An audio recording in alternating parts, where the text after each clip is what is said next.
Hello friends, आज मी बनवते आहे काजू शेपमध्ये मठरी। साठी लागणारे साहित्य आहे अर्धी वाटी गव्हाचं पीठ, अर्धी वाटी मैदा, 1 कप रवा, अर्धी वाटी तांदळाचं पीठ, 1 चम्मच साखर आणि चवीनुसार मीठ।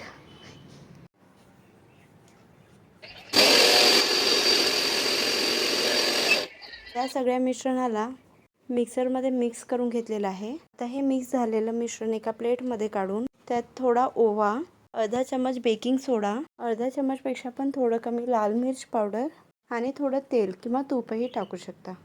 आता याला छान मिक्स करून घ्यायचं आहे। त्यानंतर पाणी टाकून त्याला भिजवून घ्यायचं आहे। याला थोडं जास्त नरम भिजवायचं आहे, कारण नाही तर आपण रवा टाकलेला आहे।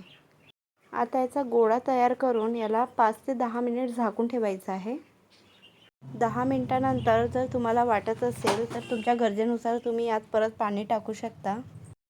आता एका वाटीत तूप घेतले, त्यात गव्हाचे पीठ टाकून त्याची पेस्ट तयार केली आहे। 10 मिनिट झाले आहे। आता भिजवलेल्या पिठाचे 3 गोळे करून चपाती एवढे पातळ पात्या लाटून घेणार आहेत। इथे माझ्या 3ही पात्या लाटून झाल्या आहेत।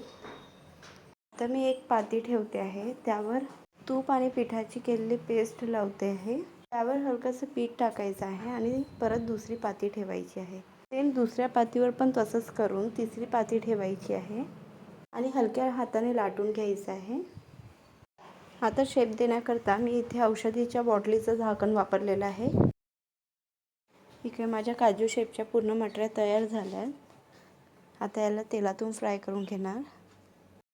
इथे मी 3 पाती एकावर एक ठेवल्यामुळे तुम्हाला मटरी फ्राय झाल्यानंतर 3 लेयर्स दिसतील आणि हे खूप क्रिस्पी झाले आहेत। हे मी तुम्हाला माझ्या हातात दाखवते आहे।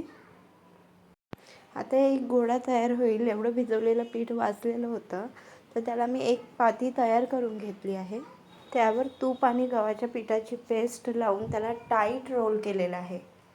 आता त्याला नाईफनी कट करून एक वेगळा शेप दिलेला आणि त्याला परत तेलात तळून काढलेला। ही एक वेगळ्या शेपची मटरी तयार झाली।